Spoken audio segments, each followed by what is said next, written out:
శాసనసభ్యులు దామచల జనార్దన్ రావు జన్మదిన సందర్భంగా ప్రస్తుతం మనం వారి ఇంటి దగ్గర ఉన్నాం. ఎమ్మెల్యే దామచల జనార్దన్ గారు చేసే ప్రతి కార్యక్రమంలో ఆయనతో పాటు ఆయన చేసే అభివృద్ధి కార్యక్రమాలు కానీ లేకపోతే ఇంకేదైనా కానీ ఆయనతో పాటు వాళ్ళ కుటుంబ సభ్యులు కూడా అంతేవిధంగా ఆయన ప్రతి కార్యక్రమంలో భాగస్వాములుగా ఉంటారు.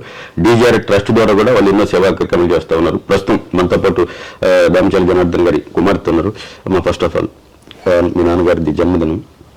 సహజంగా మగపిల్లలు అంటే అమ్మతో బాండింగ్ లో ఉంటారు, ఆడపిల్లలు నాన్నతో బాండింగ్ లో ఉంటారు. మీ నాన్నతో నీ బాండింగ్ చిన్నప్పటి నుంచి? ముందుగా హ్యాపీ బర్త్డే నాన్న. చిన్నప్పటి నుంచి కూడా ఎప్పుడు నాన్న ఎంత బిజీగా ఉన్నా ఎంత టైర్డ్గా ఉన్నా ఎప్పుడు కూడా మాతో ఎప్పుడు టైం స్పెండ్ చేయడానికి ట్రై చేసేవాడు.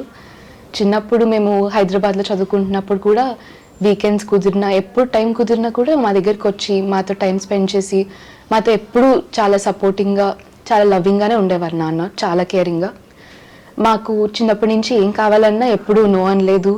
మాకు ఏం అడిగినా సపోర్ట్ చేసేవాళ్ళు. మేము వేరే కంట్రీస్లోకి వెళ్ళి చదువుకోవాలన్నా, మేము ఒక కెరియర్ పిక్ చేసుకోవాలన్నా నాన్న ఎప్పుడు మాకు సపోర్ట్ చేశాడు. ఎప్పుడు మాకు మా వెనకాల నుండి మమ్మల్ని ముందుకు నడిపాడు. నాన్న సపోర్ట్ అండ్ లవ్ మాకు చాలా ఇంపార్టెంట్ మాకు లైఫ్లో. అండ్ నాన్న అదే ఎప్పుడు మేము సినిమాలు కానీ ఏదైనా బయటకు వెళ్ళడం కానీ మాకు బేసిక్గా నాన్నతో టైం స్పెండ్ చేయడం చాలా ఇష్టం. సో ఇప్పుడు నాన్న అసలు చాలా మందితో ఇక్కడ ఒంగోలులో ఇన్ని బాధ్యతల మధ్యలో ఇంతమందితో ఉంటూ కూడా ఇంటికి వచ్చి మాతో అట్లీస్ట్ 10 నిమిషాలని టైం స్పెండ్ చేస్తారు. మాకు నా నాన్న అంటే చాలా ఇష్టం. నాన్నగారు ఎమ్మెల్యేగా నియోజకవర్గంలో అభివృద్ధి కార్యక్రమాలు చేపడతా ప్రజల్లో ఉన్నారు. ఆ తర్వాత మరలా మీ మదరు డీజీఆర్ ట్రస్ట్ అనేది స్థాపించింది. ఆ డీజీఆర్ ట్రస్ట్లోకి మరలా మీరిద్దరు కూడా, నువ్వు మీ సిస్టర్ ఆ డీజీఆర్ ట్రస్ట్లోకి వచ్చారు. ట్రస్ట్లో మీరు భాగస్వాములు కావాలన్న ఆలోచన ఎందుకు వచ్చింది? నా అమ్మ నాన్న కూడా చిన్నప్పటి నుంచి ఎప్పుడు వాళ్ళకి ఏ విధంగా కుదిరితే ఆ విధంగా సొసైటీకి హెల్ప్ చేస్తూనే ఉన్నారు. నాన్న అయితే ఎప్పుడు ప్రజలకి అంకితమై చాలా పనులు చేస్తూనే ఉన్నారు ప్రజల కోసం. వాళ్ళని చూసి మేము కూడా ఇన్స్పైర్ అయ్యి మేము కూడా దీనిలో వాళ్ళకి సపోర్ట్ చేయాలి అన్న ఉద్దేశంతో మేము కూడా దీన్ని జాయిన్ అయి ఉన్నాం.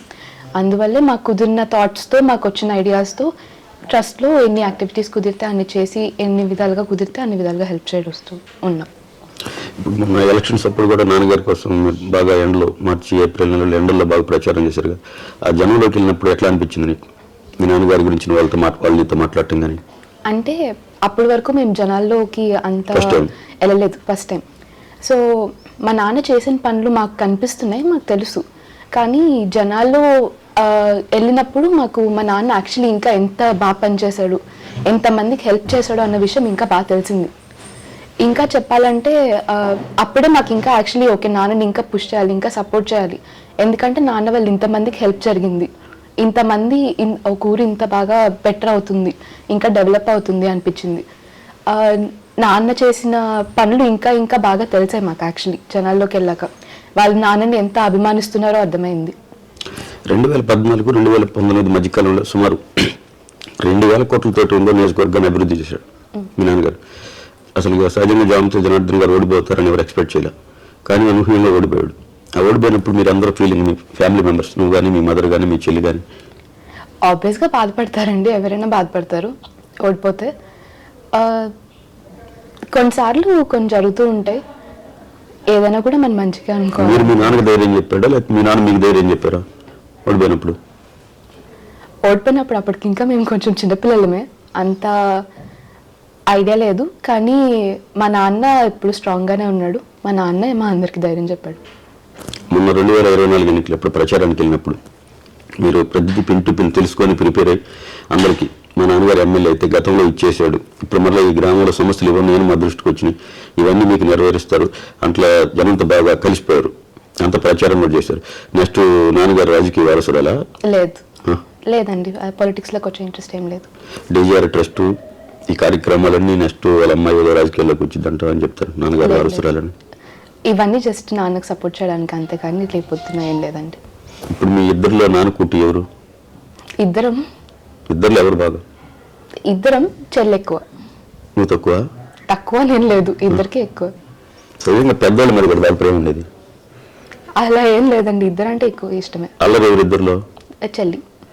నువ్వన్నీ సైలెంటేనా? సైలెంట్ అంటే సైలెంట్ కొంచెం.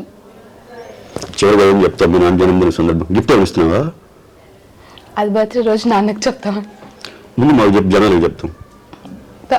ఎందుకు సర్ప్రైజ్ కదా, నాన్నకే ఇస్తామండి డైరెక్ట్. ప్రజలకు తెలియదు, ఒంగోలు నియోజకవర్గ ప్రజలకు చెప్పి మా నాన్నకి గిఫ్ట్ తెస్తున్నాను, ఆ రోజు గిఫ్ట్ మీ నాన్నకి సర్ప్రైజ్ కాదు. తెలిసిపోతుంది కదా ఇప్పుడు ముందే చెప్పేస్తే. నేను చెప్పలే మీ నాన్నకి. వద్దులేండి. ఓకే, చివరికి ఏం చెప్తావు మీ నాన్నగారికి?